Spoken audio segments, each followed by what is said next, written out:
Students, आज हम lecture 7 में पढ़ेंगे किसके बारे में। अभिक्रिया के प्रकार आपने पढ़ लिए थे, 5 प्रकार के थे, संयोजन, वियोजन, विस्थापन, द्विविस्थापन और बाद में हमने उपापचयी अभिक्रिया पढ़ी थी। अब हम टाइप्स ऑफ रिएक्शन, हम आधार चेंज कर रहे हैं कि आपने उस अभिक्रिया के दौरान हीट गेन देखा या हीट लॉस देखा, मतलब ऊष्मा प्रदान की या ऊष्मा निकली वहां से। तो उस हिसाब से 2 प्रकार की अभिक्रिया होती है। टाइप ऑफ रिएक्शन मतलब अभिक्रिया के प्रकार 2 प्रकार की हैं। एक होती है ऊष्माक्षेपी अभिक्रिया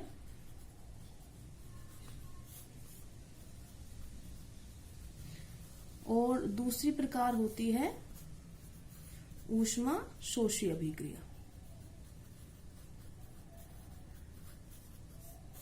जो ऊष्माक्षेपी अभिक्रिया होती है उसका नाम है एक्सोथर्मिक रिएक्शन इंग्लिश में, और इसका नाम है एंडोथर्मिक रिएक्शन। आपको इसमें कुछ याद करने की जरूरत नहीं है, नाम से ही पता चल रहा है। देखो, ऊष्मा है दोनों का आधार, और शोषी का मतलब क्या होता है? सोखना। इसका मतलब वह अभिक्रिया जिसके दौरान ऊष्मा एब्जॉर्ब की गई है, ली गई है।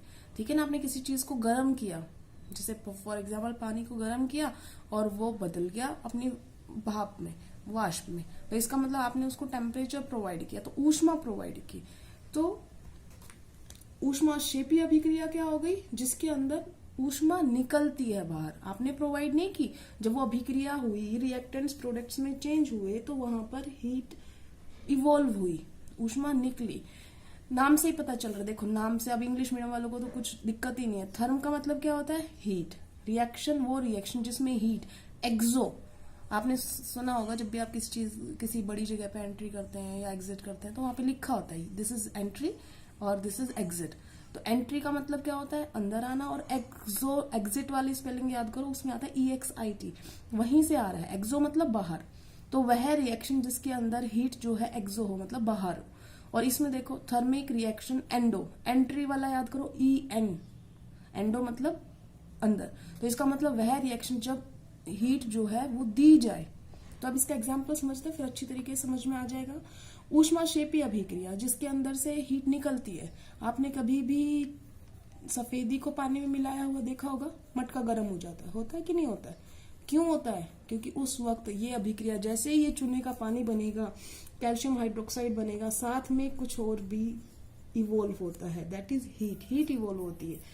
तो कई बार मटका फट भी जाता है अगर प्रॉपर केयर ना रखी जाए तो वो हीट जो होती है, ऊष्मा जो है, वो इस रिएक्शन के दौरान उत्पन्न हुई है। ठीक है ना, बाहर निकली है। तो ये ऊष्माक्षेपी एक्सोथर्मिक रिएक्शन का एग्जाम्पल हो गया। ऊष्माशोषी, शोषी के तो बहुत एग्जाम्पल आपने। प्रकाश संश्लेषण है। प्रकाश संश्लेषण जो होता है वो क्या होता है? सूरज की रोशनी चाहिए ना, उसी तरीके से अगर हम बायो एग्जाम्पल लें तो इसमें जो आप खाना खाते हो, ग्लूकोज टूट जाता है CO2 और H2 में। इसी का एग्जांपल लिख रही हूँ बेटा, इस वाली रिएक्शन का।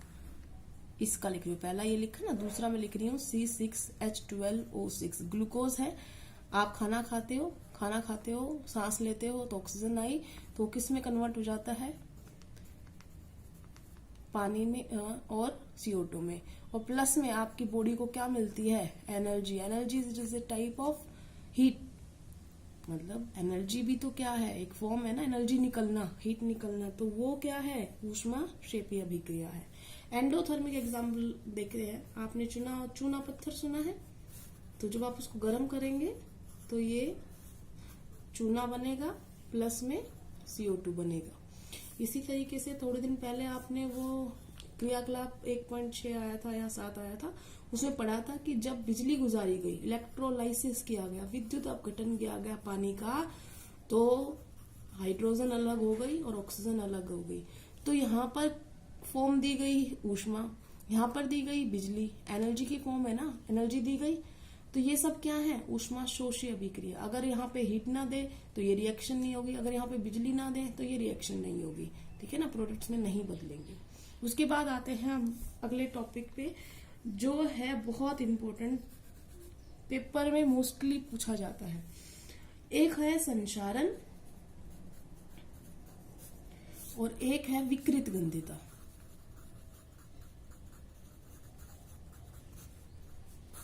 बेटा संक्षारण को इंग्लिश में बोलते हैं कोरोजन,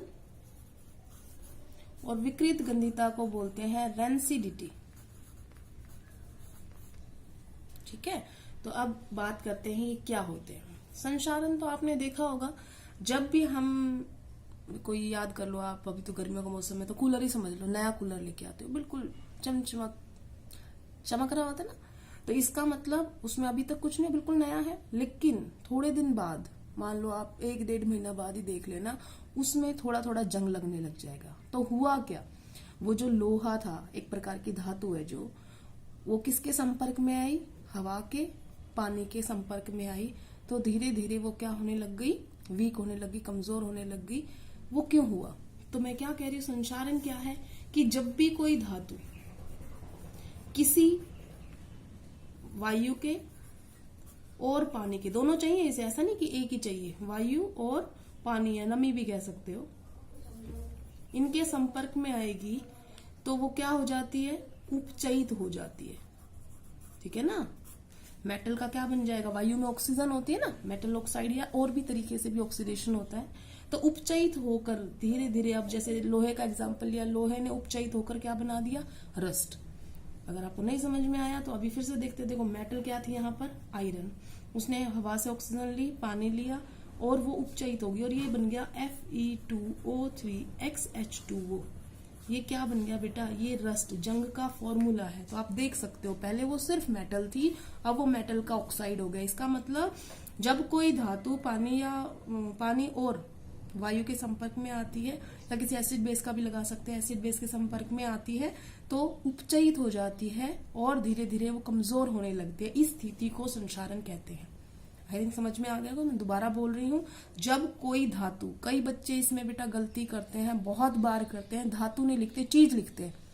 चीज कोई रोटी थोड़ी ना, कि रोटी को जंग लग जाएगा, नहीं लगता ना, तो सिर्फ क्या बोलना है, धातु।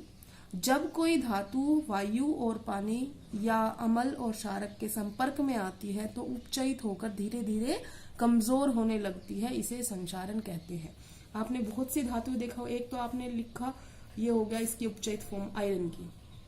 दूसरा आपने लिखा होगा सिल्वर, सिल्वर देखो, चांदी, चांदी देखिए ना, चांदी काली पड़ जाती है, वैसे चमकती है जब बिल्कुल नहीं लाते हो, काली पड़ जाती है। तो यहाँ पर क्या बना, यहाँ पर बना सिल्वर का सल्फाइड, सिल्वर सल्फाइड Ag2S। ये उपचयित हो गया, उपचयित होने के बाद बना है ये सिल्वर, उपचयित हो गई, कमजोर हो गई और ये बन गया। तो काली काली हो जाती है जो सिल्वर, उसका कारण है सिल्वर सल्फाइड का बनना। इसी तरीके से आपने तांबा भी देखा होगा, तांबा जो होता है, तांबे के बर्तन देखना, हरे रंग उस परत आ जाती है, तो वो हरे रंग की परत का मतलब क्या है कि उतना कॉपर, उतना तांबा उपचयित हो गया और वो कॉपर कार्बोनेट में बदल जाता है। ठीक है, तो ये भी उपचयन का उदाहरण है, ऑक्सीजन जुड़ गई, उपचयित हो गया। तो ये सारे मैंने जो बताए हैं, ये सारे संक्षारण के उदाहरण है। समझ में आ गया होगा। अब बात करते हैं हम दूसरे टॉपिक की, बहुत इंपॉर्टेंट, विकृत गंधिता, रेंसिडिटी। अब इसको समझो, इसको तोड़ के देख लो। विकृत मतलब क्या होता है, बेकार, गंध मतलब जो स्मेल होती है, मतलब बेकार, गंध मतलब स्मेल। अब बेकार मतलब बेकार हो गया, गंध मतलब बदबू आ रही है। तो हुआ क्या कि जब कोई आप तली हुई चीज बनाते हो, ज्यादा तेल घी वाली बनाते हो, जैसे पकोड़े बनाए हैं या कोई फ्राइड चीज बनाई है, कुछ भी, तो जो ज्यादा खाद्य सामग्री में तेल युक्त सामग्री है या वसा युक्त सामग्री है, उसको ज्यादा दिन तक आप स्टोर नहीं कर सकते। ठीक है ना, आप सब्जी को देखो, आज आपने बनाई है, आपने ऐसे ही रख दिया, अगले दिन तक फफूंदी लग जाती है, वो खराब हो जाती है, बदबू भी आने लग जाती है। तो इसका मतलब क्या हुआ, जब कोई तेल युक्त खाद्य सामग्री या वसा युक्त खाद्य सामग्री को बाहर रख देते हैं, तो बाहर रखेंगे तो वो क्या होगा, मतलब संपर्क में आएगी ना, किसके, वायु के संपर्क में। तो जब कोई तेल वसा युक्त खाद्य सामग्री को वायु में खुला छोड़ देते हैं तो उसके रंग में परिवर्तन हो सकता है, उसके में बदबू आने लग जाती है, स्वाद खराब हो जाता है। तो ये सब क्या हुआ, ये ऐसी स्थिति है जो उसके उपचयन के कारण हुई थी। तो आप इसको भी इसके हिसाब से याद कर सकते हो कि तेल युक्त खाद्य सामग्री, ठीक है ना, आपको क्या मिल गई, उसमें वायु, उसके साथ संपर्क में आने के बाद क्या हो गई, वो उपचयित, उपचयित होने के बाद वो क्या हो गई, उसमें वो खराब हो गई, उसका रंग बदल गया, उसमें बदबू आने लग गई, स्वाद में अंतर हो गया। ठीक है ना। तो ये सब क्या है, ये कौन सी स्थिति की तरफ इशारा कर रहे हैं कि वो विकृत गंधिता है।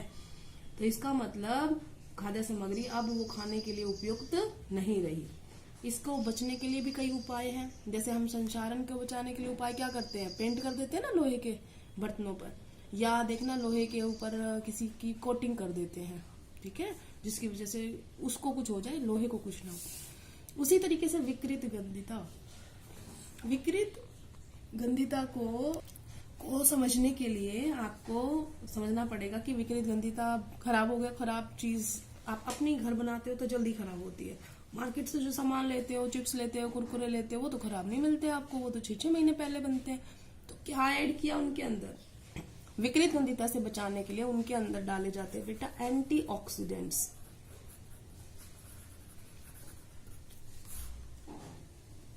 इसका मतलब एंटी का मतलब होता है अगेंस्ट, ऑक्सीडेंट्स मतलब जो ऑक्सीडेशन हो। अभी ऑक्सीडेशन है तो वायु में क्या मौजूद है, ऑक्सीजन, तभी तो उपचयित हो रही है। उपचयित हो जाने वाले से बचाने वाले, एंटी का मतलब अगेंस्ट।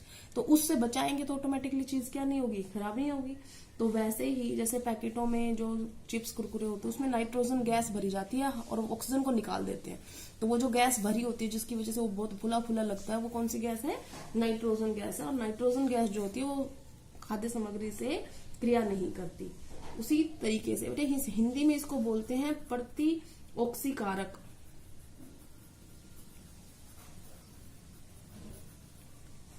देखना आपने कभी भी पैकेट होगा ना, उस पैकेट में इंग्रेडिएंट्स देखना, उसमें कुछ लिखा होगा एंटीऑक्सीडेंट्स, या तो सिंपल एंटीऑक्सीडेंट्स लिखा होगा या कुछ नाम लिखा होगा BHT, BHA इस टाइप का।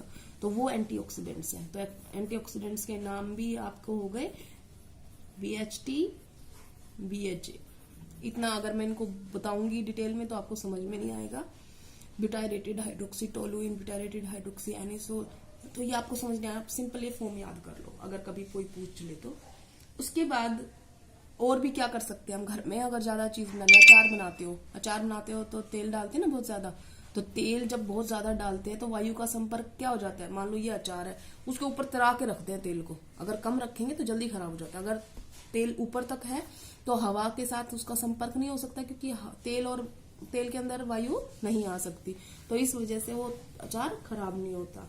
इसी वजह से और भी क्या तरीके हैं कि खाद्य पदार्थ को अगर हम जो वायुरुद्ध डिब्बे होते हैं, मतलब एयर टाइट कंटेनर जिसको बोलते, उसमें रखें तो भी खराब नहीं होगा। तो आज हमारा पूरा लेसन समाप्त हो गया है। कल से हम बाहर जो NCERT के क्वेश्चंस होते हैं वो करना शुरू करेंगे। Thank you class.